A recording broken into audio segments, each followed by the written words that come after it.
Welcome Amber Borycki, who is an actor and... Oh, She's like, hi, I'm here too.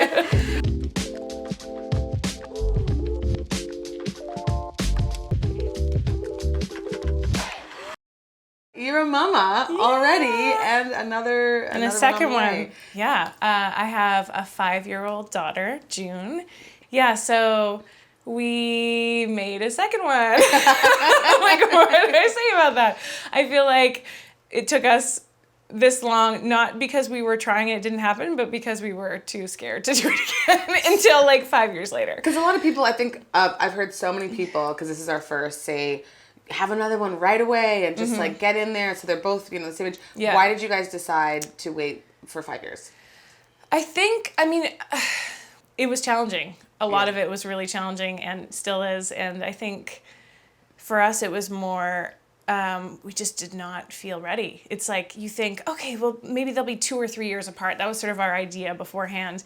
And we hit when she was 2 years old and we're like, hell no. And then we hit 3 years old and we're like, oh, hell no, even more. It was just like, we just weren't ready. And it was just a survival thing, really, at that point for us. It was like, by the time she was 4 and it started to sort of feel a little more manageable, not to scare you. Every kid's different. But that was our experience. And so it was just kind of like, okay, I think we can do this. And then it was sort of like, let's just do it before we change our mind. Yeah.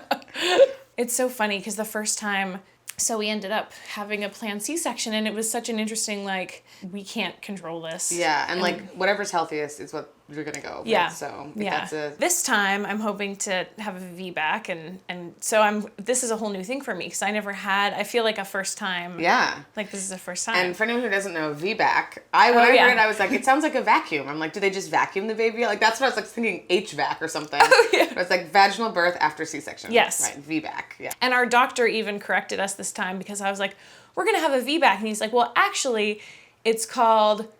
He's like, a VBAC is once you've completed it, if it works out. And he said it's actually called a trial of labor after cesarean until you do it, and then you had the VBAC. Okay, so it's only a VBAC once it's done. Yes. Gotcha. So I was talking to a friend about, because this is going to be a first time for me, if it all goes that way, to have any labor, any kind of anything. 'Cause right. She was a planned C-section. I never had any labor with her at all. And so I've just been sort of getting tips from people on like what to do and she was like, well, it's not comfortable, but you need to get him to start to massage your perineum with some oil. Oh, I've heard. Have you guys? We haven't ventured there yet. But. It's been the joke since like week 15, right? Where Josh, one of my friends, was like, it's supposed to be helpful for you or your partner or your medical practitioner, whomever you want, or a good pal, to come over. In fact, we're gonna do it in a demonstration, but to like put oil and massage the perineum, which is a space between the vagina and the anus. Yes. To like stretch it and work it out and get it ready for labor. And Josh has literally every week been like, "Is it time?" And I'm like, "Oh my gosh." I mean, there's not anything sexy about that. It's just gonna be weird for everybody. Well, who knows? Maybe it'll be one of my real big kinks, and I'll be like, "Hey, we were talking about that, right?" Yeah. Amber and I were talking about different birthing philosophies and techniques, etc., and that there is there's some women who have orgasms during when birth. They There's a give book birth. called Orgasmic Birth. Yes. That I thought I'd read because it sounded fun. So now we've both committed to bringing vibrators to our labor. We're getting kicked out of Cedars. Oh, for sure we're getting kicked out of Cedars. They're like, do not let them in. I think there's something beautiful about this idea that it doesn't all have to be fear-based. That it's like, there's so much pain, and you're going to be in pain, and you're going to rip, and you're going to... The people who've done this are like, you guys are insane.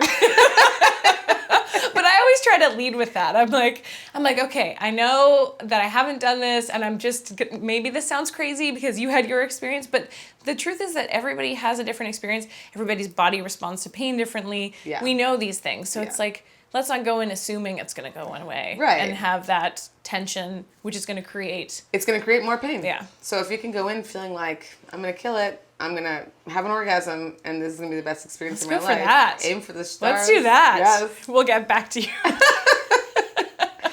Oh, this has been awesome. Thank you so much for coming and talking about all this stuff.